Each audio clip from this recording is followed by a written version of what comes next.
Halal bihalal ini tradisi khas Indonesia.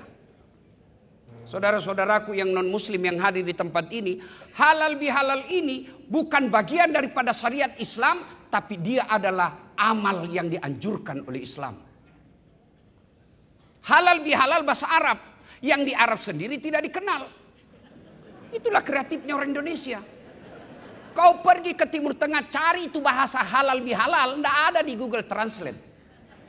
Halal bihalal bahasa Arab versi Indonesia. Apa maknanya? Menghalalkan yang tadinya tidak halal. Bahasa Parisnya si halalake.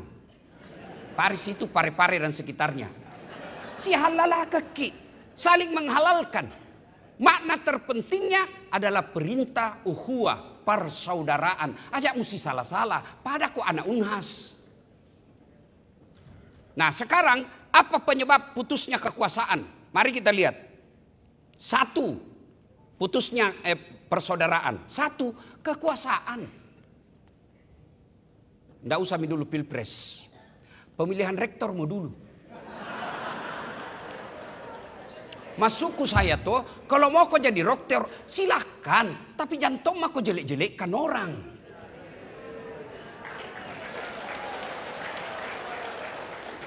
Semua mau jadi silakan kalau mau memenuhi syarat. Tapi jangan kau menyerang orang. Tunjukkan maka kau hebat. Kenapa? Apa yang kau tulis di grup itu menunjukkan itulah karakter dan pribadimu. Prinsip saya bergaul. Kalau dia jahat tapi baik sama saya, tidak ada urusan dengan kejahatannya. Biar Allah yang tahu. Dia tukang bohong, urusannya dengan Allah. Tapi saya mau baik sama dia. Itulah yang disebut mukhlisinin. Coba lihat Pak Rektor tahu.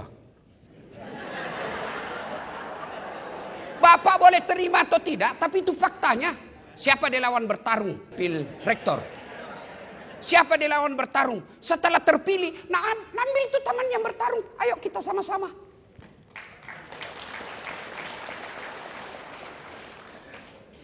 Kalau tidak berjiwa besar, ini lawanku dulu. Non job. Yang ketawa saya serius ini. Biar kau profesor, biar kau doktor, biar hebat gelarmu bertumpuk-tumpuk. Tapi kalau kotor hatimu kau hina di hadapan Allah.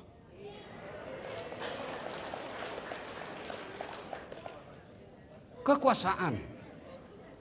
Kalau tidak terpilih tanding lagi. Tidak terpilih tanding kau sedek. Tanding kau lagi. Prabowo. Ake ya Pak Napanala. Tumpulam yapi.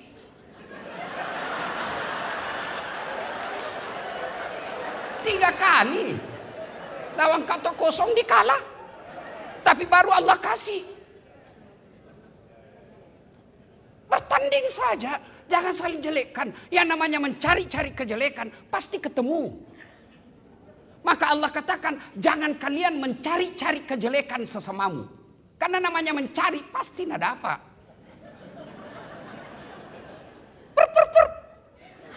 Kau melanggar. Kau tidak lihat ini rambu-rambu. Saya lihat Pak. Kenapa kau langgar? Saya tidak lihat Bapak. Kenapa kau tidak lihat Kak? Bapak sembunyi di tikungan. Mana simu? STNK? Lengkap. Saya tilang kau. Kenapa kau tilang Kak Pak? Kau pembohong. Maksudnya apa? Itu jaketmu Honda, motormu Yamaha. Ini namanya mencari-cari kesalahan.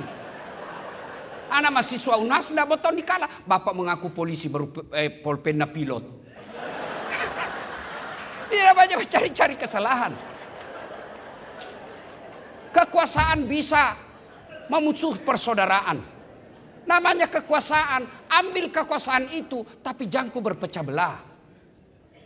Lihat pilpres contohnya, 2019, siapa yang bertanding? Bapak Prabowo.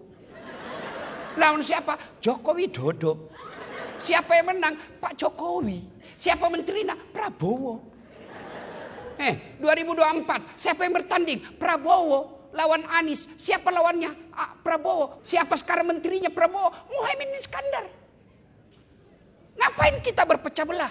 Berapa rektor di Unhas? Tapi begitu kau memilih atau mencalonkan diri dan kau lawan orang dengan memfitnah dan menjelek-jelekkan, jabatan belum tentu kau dapat. Oke lah kau dapat, tapi sejarah membuktikan kamu orang jahat.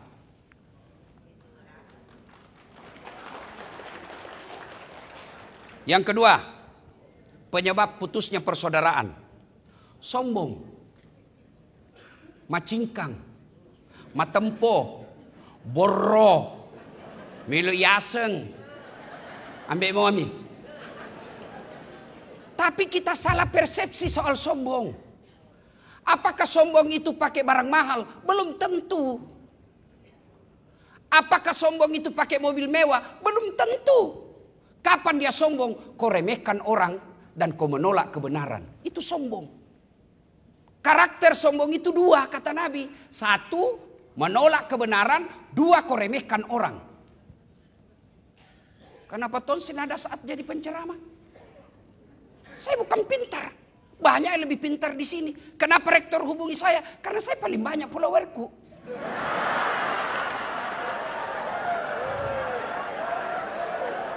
Kau mau terima atau tidak? Begitu faktanya. Iya toh. Sombong, menganggap remeh orang lain, menolak kebenaran. Luar biasa Pak Apit tadi. Berapa saya tanya Pak Rektor tadi, berapa profesor di Unhas? Hampir 400 orang. Nah biar 400, kalau orang tidak mau terima kebenaran, dia tidak akan panggil orang. Ada orang merasa jago sendiri. Tidak mungkin bisa diselesaikan ini persoalan kalau sendiri orang Pak. Tidak mungkin. Maka orang yang menolak kebenaran itu, itulah orang sombong. Sombong, kata Nabi, 4 penyebabnya. 1, bertambahnya kekuasaan. Tadinya dosen biasa Ji. Tiba-tiba jadi rektor. Mau sombong. Ji ajak ke si aja. 5 tahun mi bos. Kau mupa kau ya 10 tahun. Iya kan? Apa kau mau sombongkan dengan jabatan? Itu Fir'aun jabatannya paling tinggi.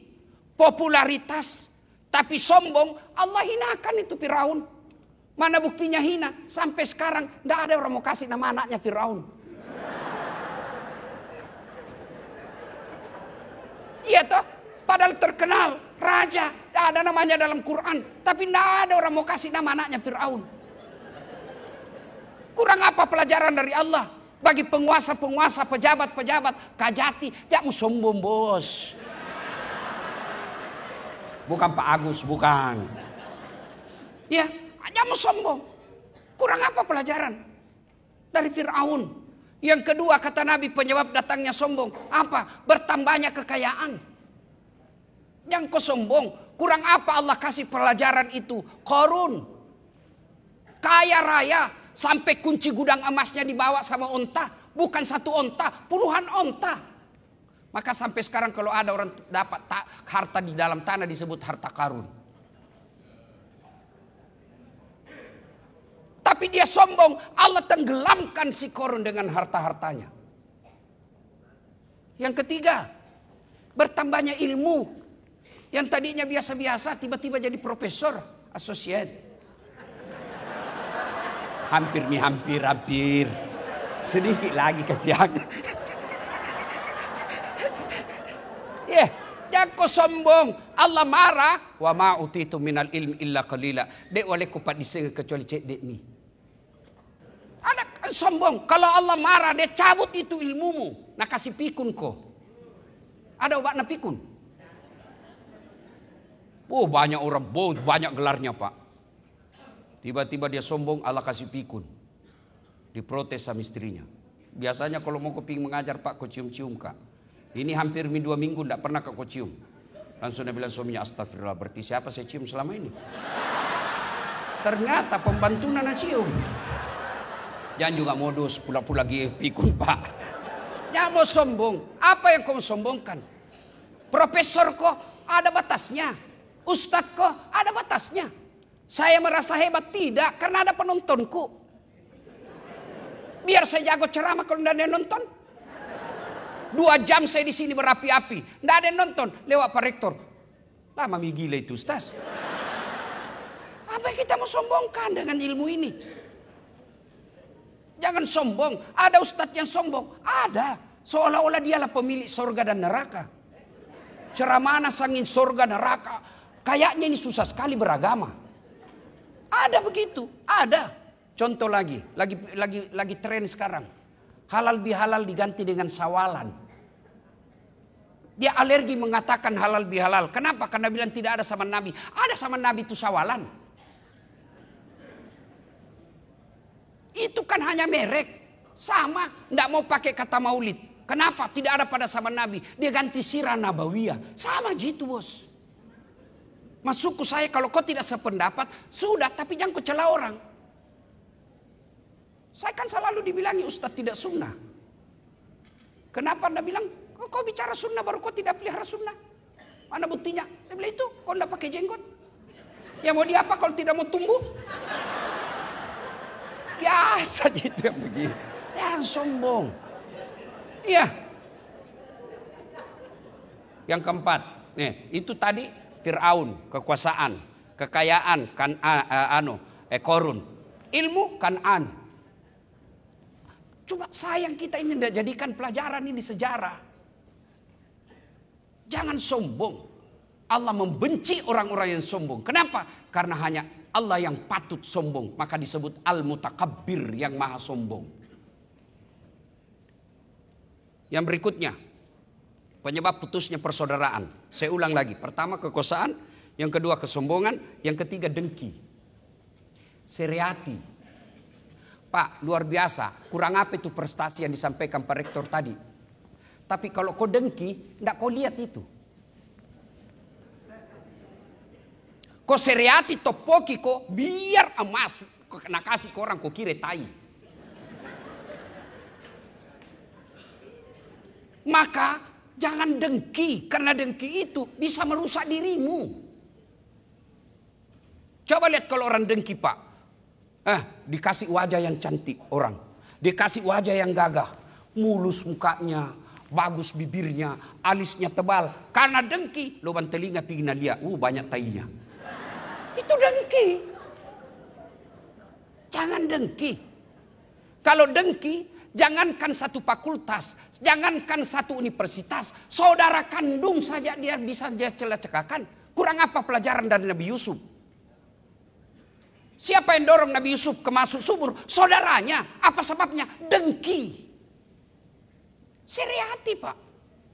Bisa jadi ini ada dengki di sini. Rektornya Unhas, orang Pindrang. Penceramanya orang Pindrang. Ketua ahli amanah orang Pindrang. Andi Pangerang orang Pindrang. Mau kau apa bos? Jangan kau dengki, bersentong kau. Itu namanya kita melihat yang salah seriati. Nah kena kau syarat dasi. Kau syarat dasi topoki ko, namo to makesi tapana majak to muita. Dengki itu bisa merusak persatuan. Yang keempat, serakah. Ini serakah lebih bahaya dari seke. Kalau seke tidak mau diambil barangnya Pak. Kalau serakah tidak mau diambil tapi barangnya orang diambil. Orang yang serakah pada akhirnya disebut dalam Quran golongan at-takazur. Lomba-lomba saja, dia lupa dirinya orang, dia lupa lomba-lomba, lalu nanti dipaksa masuk kubur, dipaksa masuk tanah dalam mulutnya baru dia sadar. Serakah. Bapak saudara-saudara sekalian. Nah, berikutnya. Itu tadi penyebab banyak sebenarnya tapi waktu terbatas. Bagaimana menyambungkan silaturahmi? Satu, memaafkan. Itu memaafkan. Tidak ada perintah minta maaf, tapi yang ada perintah maafkan. Kenapa? Sifat memaafkan itu mulia. Kurang apa itu kurang ajarnya kafir Quraisy kepada Nabi? Tapi apa Nabi dendam? Tidak. Dan Nabi tidak jadi hina karena memaafkan. Kurang apa kurang ajarnya itu? Masyarakat Taif kepada Nabi. Dilempari Nabi. Tapi Nabi datang malaikat Jibril menawarkan. Muhammad tak lewat-lewat mini orang Taif. Saya diperintah Allah untuk hancurkan mereka. Kau berdoa saja, saya angkat ini gunung Taif, hancurkan mereka. Apa kata Nabi? Oh jangan. Dia begitu karena dia tidak tahu apa yang saya bawakan. Kalau bukan dia memaafkan, kalau bukan mereka yang beriman kepadaku, paling tidak anak dan cucunya nanti beriman. Dan ternyata doanya Nabi terkabul. Sampai sekarang tidak ada satupun manusia di Taif yang tidak beriman kepada Nabi. Memaafkan. Ini bagaimana kita mau memaafkan? Nah suami tak saja tidak mau maafkan ki. Ini ibu-ibu ini ahli sejarah. Satu kali salah suaminya itu terus ulang-ulang. Nah dengar ceramahku ini Mama Nyece. Dia bilang iya. Memang perempuan ahli sejarah. Makanya kau suami jangan kau bikin sejarah. Saya bilang cocotong ini. Memaafkan. Pak Rektor adalah ibu-ibu curhat sama saya. Ustaz, tidak kusangka Ustaz. Ternyata suamiku masih berhubungan sama mantannya. Sudah. Menangis sembara sudah dia menangis. Itu perempuan kalau dia curhat jangan dilawan. Dengarkan saja dulu. Sudah itu baru saya bilang. Jadi bagaimana Bu? Saya minta diceraikan Ustaz. Sakit sekali hatiku. Dia bilang, Bu berapa lama ki sama suami tak? Dia bilang, Alhamdulillah Ustaz. Lebih 40 tahun tidak kusangka ada kasih begitu Kak Ustaz. Terus ada rumah tak? Dia bilang ada Ustaz. Cicil Ustaz tapi lunas mi. Siapa yang bayar cicilannya? Dia bilang suamiku Ustaz. Nah, mulai mi senyum-senyum. Terus saya bilang ada mobil tak Ibu? Dia bilang alhamdulillah ada. Lunas mi juga Ustaz. Siapa belikan bayarkan cicilan? Dia bilang suamiku Ustaz. Ada nak? Dia bilang alhamdulillah Ustaz. Siapa yang bikin? Dia bilang kerjasama Ustaz. Mulai mi ketawa tau. Sudah. Saya bilang Bu, masa gara-gara WhatsApp di mantan kita lupa itu 40 tahun. Masa gara-gara WhatsApp mantan kita lupa itu rumah dan mobil. Maafkan mi suamita. Namanya mantan bukan aplikasi. Itu aplikasi bisa di-delete. Tidak ada bekasnya. Tapi namanya mantan. Saya saja punya mantan. Yang penting, saya bilang sama Mama Nyece. Saya bohong kalau saya bilang tidak ada mantanku. Banyak mantanku. Tapi meskipun demikian kau menjadi ratu dalam istana hatiku. Jangan dendam. Memaafkan. Yang kedua, paling efektif menyambungkan silaturahmi adalah sedekah. Biar marah bagaimana orang Bu. Kalau kasih sedekah berhenti marah. Coba Pak Rektor marah-marahi security. Tak. Sudah itu. Ini THR. Langsung dia bilang Pak Security marah makin lagi besok Pak. Ini jadi masalah. Suka marah, kasar ngomong, pelit. Tega gak. Dan alhamdulillah tidak ada orang yang bangkrut gara-gara sedekah. Sedekah tidak selalu duit. Apa sedekahnya guru besar? Permudah itu anak didikmu.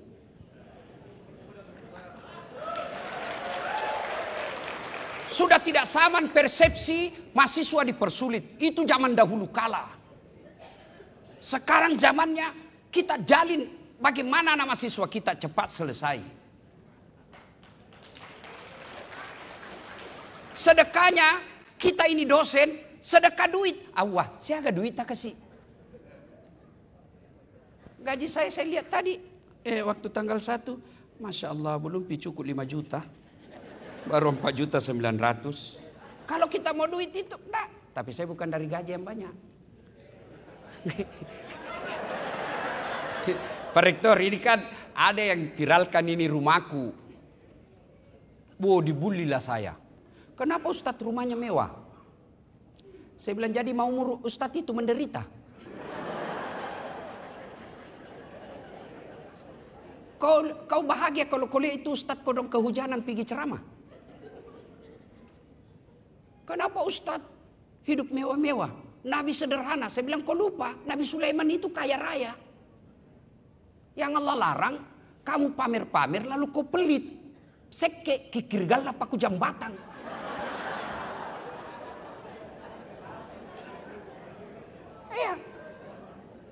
Derma. Tidak ada orang tidak senang orang dermawan. Berdermalah. Dermanya kita para akademisi. Ilmu. Itu apa saudara-saudara sekalian? Nah, Berikutnya. Yang ketiga, poin ketiga. Apa hebatnya kalau banyak teman? Kenapa Allah perintahkan kita memperbanyak teman? Menyambungkan silaturahmi. Satu, murah rezekinya. Saya ini Bu, tidak banyak uangku. Tapi banyak temanku. Temanku banyak uangnya. Apa? Tangkis sama kau? Mana buktinya? Oh Masya Allah, kalau pika pasar tidak pernah laku uangku. Baru kak turun dari mobil ada yang teriak, Assalamualaikum Ustaz. Dalam hatiku aman dan terkendali. Ada yang isi ikan, ada isi sayur. Saya gaji, ajak na Ustaz. Enggak enak, bulat palu, ajak na Ustaz. Dalam hatiku memang itu kutunggu. Murah rezeki Pak. Bapak berdoa, ya Allah bukakan pintu rezekiku. Ya Allah perbaiki kehidupan duniaku. Tidak mungkin itu uang jatuh dari langit-langit masjid. Tidak mungkin itu dolar keluar dari tegel. Tapi dari mana? Dari tangan-tangan manusia. Makin banyak teman, makin banyak rezeki. Tidak percaya? Tanya ini petugas bank. Semakin banyak orang datang, makin banyak rezekinya itu pegawai bank. Maka sedekah, maka sambungkan silaturahmi, murah rezeki. Yang kedua, panjang umurnya. Bukan panjang ajalnya. Ajal tidak bisa ditentukan. Maka kalau kita berdoa, kita cuma bilang, ya Allah panjangkan umurku. Tidak dibilang, ya Allah panjangkan ajalku. Apa maksudnya? Biar dia sudah meninggal, orang masih kenang. Itu disebut panjang umurnya. Lewat di rumahnya Pak Rektor. Baiki dulu ini. Doakan Ki. Padahal sudah meninggal. Masih orang doakan. Prof. Ahmad Amiruddin, bukan yang sekarang. Ya kan? Sudah meninggal. Orang masih ingat. Kenapa? Baik. Itu disebut panjang umur. Tapi kalau kita jelek sama orang, jangankan wafat, masih hidup saja nak doakan ke orang sial. Coba Maki jadi dekan yang pelit, kasar ngomong. Nah doakan ke orang ada lalu ditangkap dan cepat diganti. Yang ketiga, tolak bala. Di kompleks ada yang menyerang rumah. Tapi karena baik kita di warga kompleks, tiba-tiba datang semua satu kompleks. Jangan kau ganggu itu. Kalau kau ganggu itu, kami warga kompleks kau lawan. Tapi coba Bapak jahat sama orang. Begitu ada yang ambak nih, majak memang itu ambak, capu lalu capu. Yang keempat, orang yang banyak temannya, mudah urusannya. Saya pergi kantor polisi, baru kak turun, Assalamualaikum Ustaz. Waalaikumsalam Komandan, apa ada urusan? Perpanjangan SIM, langsung Pak Kapolres habis. Saat lantas, bantu Pak Ustaz, jangan ku minta uangnya, dosa ku uang Ustaz ku makan. Selesai. Sudah itu malah dikasih lagi uang. Maka makna dari halal bihalal adalah uhuwah, persaudaraan. Itulah makna dari wa'tasimu bihablillahi jami'a wa la tafarraku. Berpegang teguhlah engkau kepada tali persaudaraan agama Allah dan janganlah engkau bercerai-berai. Pak Rektor yang saya muliakan, ada yang Bapak lupa prestasi Unhas, yaitu perkelahian antar fakultas tidak ada nih. Saya zaman kuliah dulu, sospol baku cambuk sama teknik. Sekarang alhamdulillah tidak ada itu. Prestasi juga itu. Dulu sedikit-sedikit demo ribut, alhamdulillah tidak ada nih. Dulu selalu ada media di televisi sangin demo saja dikerja. Itu juga prestasi yang harus kita apresiasi. Yang ketiga, Pak Rektor, ada yang Bapak lupa lagi. Prestasi sebagai mubalik.